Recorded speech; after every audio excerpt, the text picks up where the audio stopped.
Барлықтарыңызға сәлем достар. Бұл 9-шы сабақтың үй жұмысының жауаптары.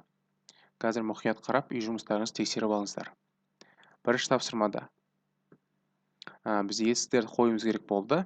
Олар have, don't want, live және don't like екен. Тексеріп алыңыздар.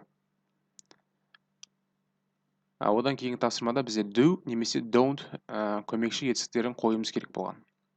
Сонымен қарап тексеріп алыңыздар. Don't, do, don't, do. Дұрыс жауаптар осылай болады екен. Одан кейін бізде сөздік қорға байланысты осындай тапсырма болды. Етістіктерді қойып шығуымыз керек болды. Етістіктерді мына сөйлемдерге қойып шығуымыз керек. Сонымен дұрыс жауаптар осылай болады екен. Have, watch TV, speak Chinese, eat Mexican food, read magazines, want a new car, listen to Brazilian music. Тексеріп алыңыздар.